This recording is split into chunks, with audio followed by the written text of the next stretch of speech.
What is up everybody, Gifford here and thanks for joining me. Today is a really good video talking about why I have so many stock market strategies in my portfolio worth totaling over $120,000. I have been asked this question many times, so today we're going to get into it. So I will share my high level strategy with you and more importantly why I choose to manage it this way. So straight off the bat I have four main strategies which we will look into. Then we'll talk about investing targets, compare them to historical returns. For those that are new, you really want to understand what you want to do with your money, how much you expect it to grow and what you'll do when you get there. And in the end we'll talk about what's good for you. So this is my total stock market investing from about a month ago. It's higher now, but that's for another video. You can see here that we have funds versus dividend portfolio versus growth stocks versus options trading. As you can see there, we've got some crypto and my private account, which we're not going to talk about. So getting straight into it, one of the strategies is investing into index funds and mutual funds. So here we've got a snapshot of what the platform looks like, which is invest now. So why would someone do this? It's because it's safe and easy investing. So I've been investing small amounts in mid 2018 into US 500 ETF, and it's also a smart shares, so tax is sorted for you. I've started now to diversify into the foundation series total world fund. So as you can see here, that's the portfolio value that's in October. You can see that some of it is in ETFs, well a majority of it, and then I've got some cash, but now I'm starting to put into that managed fund, which is that total world fund. And here what's really good with this platform is it has an annualized internal rate of return, which some doesn't calculate because this is done over 12 months, and so it kind of keeps it and shows your progression every 12 months. So we can see here since inception over all those years it's actually been pretty damn well at 13.12%, and it shows you here the 12-month performance and then also just the monthly performance, which doesn't really matter in the scheme of things. So invest now has really low fees. However, every time you invest it has to be a minimum of $250 transaction. That's why it is low fees.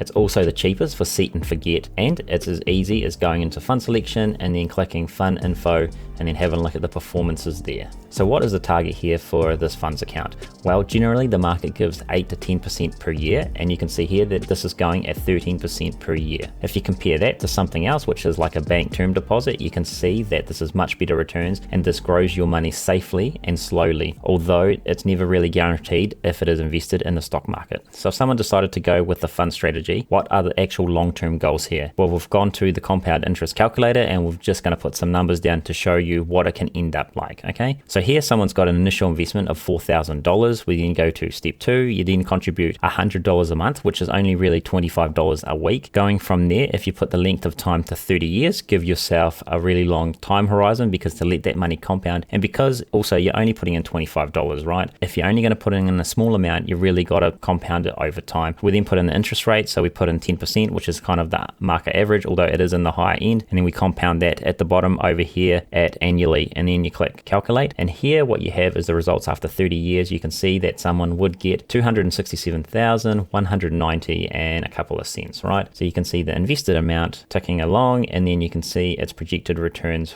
because the interest is compounding, and this is only putting away $25 a week over 30 years. So what you can do is you can then plug in your numbers if this is a strategy that you want to go for, and this is what I have in my long-term strategy, and I only put some money in. I don't actually go as far as putting a dedicated amount in every week because I like to actively manage my fund, but this just shows you what you can actually end up with if you decided to go all in on a strategy like this. And I can tell you that if you start with $4,000 but instead of putting in $25 or $100 a month, you put in say like $600 a month, which is $150 a week, that can end up with $1.25 million after 30 years. And that really is how compound interest grows. So the second strategy I use is the dividends portfolio, and that's on the Sharesies platform. So why would someone choose this strategy? So to me, dividends is an income strategy. That means I'm trying to get monthly payments that will build up over time. I'll show you on a chart of my progression. So I started this in 2023, and I feel this does not beat the average market return of 10% a year that you would expect from the S&P 500. However, what it does give is income every month, regardless if I put money into it. Bear in mind that it's not a lot right now. However, it has been building up. So having a look at here, we can see the breakdown in my Sharesies portfolio. I try to do about 80% ETFs and only about 20% companies, just so that it has a lot of stability in it. And you can see that the top holdings are actually big Vanguard diversified funds, although I will be changing that up later on. But you can see from this kind of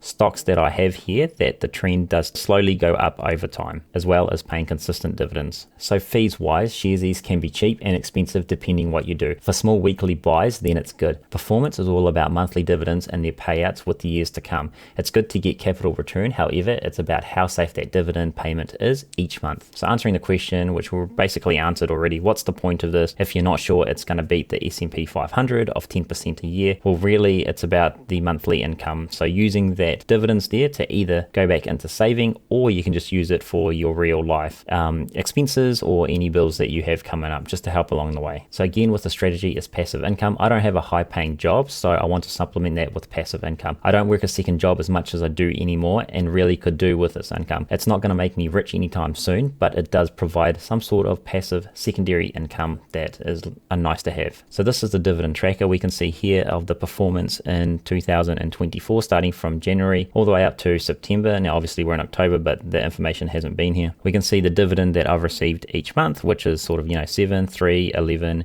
and so forth, and it's starting to get up there now. At least you're getting about $10, which is not a lot of money, right? But as you can see here at the very bottom, in 2023, only about 2 years ago, we were only getting 77 cents. Okay, look at that.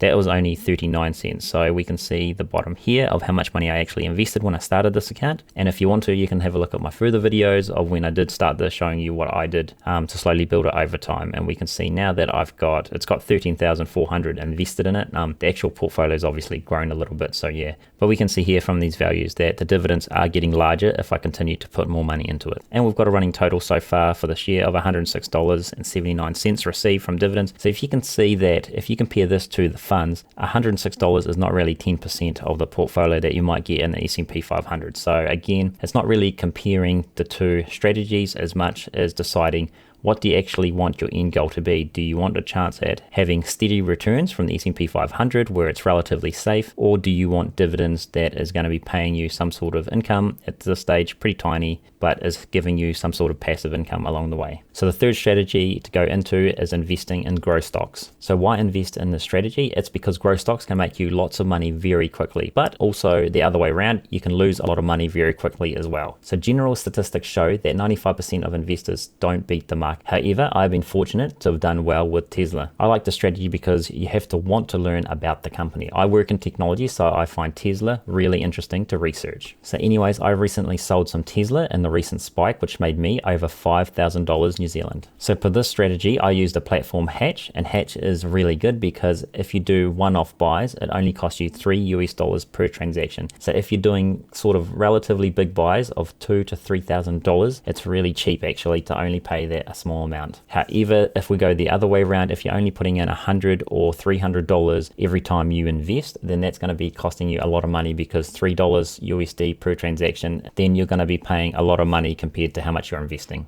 So performance is really measured on how high a stock will go. Picking high growth companies, increasing revenue and earnings over time will push the share price up eventually, but obviously that's the tricky part. If it was easy, everyone would be doing this. I highly recommend you understand how a company is analyzed, read the financial statements, and understand growth projections to be able to invest in growth stocks. And just to show you here on my account, you can see that Tesla is my current performer at 50%, and you can see the total returns there. My portfolio is pretty low because I have taken some money out. And in my private account, we can see here that Tesla is up 31% as well, because I bought later on the dips hoping to sell when it was a little bit higher. But this is the sort of the risk and reward with growth stocks. So what is the target here with this particular strategy? This is the tricky part, but in short, I'm hoping Tesla can hit a 1K share price one day, and then I would sell all my shares to pay towards my future mortgage. So at some stage you do need to take profits, and at 1K this would be 5 times my money on my current cost basis, so I'd be pretty happy to sell. Obviously from the shares that I've recently sold, I'm hoping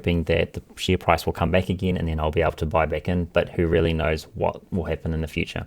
With growth stocks, you can do short-term or long-term investing. However, trying to time the market isn't impossible in the short term, but if you get it right, you can make some really good money. Just remember that how the share price reacts and on the stock charts is very different to how Tesla, the company, operates. And just remember, always have a plan with what you're doing with growth stocks, when you're going to sell, when you're going to buy more, when you're going to hold, or when you're going to sell out completely because you've lost conviction in the company. And also follow it closely, because this is what the strategy is all about. So the last strategy that I do is options trading, and you're probably wondering what the heck is on the screen right now. And this here is the option strategy calls and put table. At the moment it's just calls, but you can have both in here, and it's just showing strike prices and the share price and how much much you get paid and showing the premiums. So why do I do it, and why would someone invest in it? Well, that's because options trading is a strong strategy for generating income. By selling options, I can earn regular income, which is called premiums. This method not only provides a consistent revenue stream, but also adds versatility to my investment portfolio. Options trading is not well known in New Zealand for the main fact it's very risky. The barrier to entry is what I consider high, and it is a lot of work to actually start. I myself only learned about options trading because I used to watch a lot of YouTube, and some YouTubers did show that it was a viable way to actually make money in the stock market. However, you really actually have to be interested in the stock market a lot and read a lot of charts, which some people don't like doing that. So right here is my Excel summary of what I do in options trading. I've got other videos to show you how to options trade, but this one is just a summary, right? So what I'll do is I'll put a card in the corner that will go over the playlist if you're interested about how to do this. But anyway, moving forward, this here is just my simple tracker that I have. It's just a screenshot and kind of blown up. That's why it's kind of pixelated. But anyway, these are the tickers, and really what we care about is going over to this side here and how much money I'm actually making from it. So we go here, the total price that I'm getting minus sort of the fees or the commission, or if a trade goes really wrong. You can see here that it's quite good income. We got $202, $85, but it's not like that all the time. You can see it's over months because it's not weekly, although there's a lot of trading recently, but currently some of my stocks, if the share price does go down, I can't actually make as much money in options trading. That's just a risk with this particular strategy that I have. So what is my long-term goal with options trading? Well, you can see here, I've actually put myself a $54 weekly target. In general, it's actually really over a month that you capture it, not weekly, but just for the purpose of tracking it, I actually just like to have a look at weekly how I'm doing. So the long-term goal would be to make 10,000 New Zealand dollars each year, which would be significant over a long period of time. So this is currently a $20,000 trading account because trading is risky. This money is not guaranteed, and I could blow this account up if I make major mistakes. So what you're looking at here is just the weeks and then how much money I'll be able to make every week. But really simple here, you can see, have I met my $54 target? So that's a no, that week 36 of 2024, and we can see here that I have been doing pretty well. Now obviously we're in week 46 and we're not doing that great anymore because MPW has dropped in price, and so has Celsius. Now I did a video about my big gamble in Celsius, and that hasn't quite worked, although I'm not actually out of the trade completely. So I'm going to do a video update of that in probably a week's time, just to show everyone what I'm up to, and because some people are interested in what I'm doing.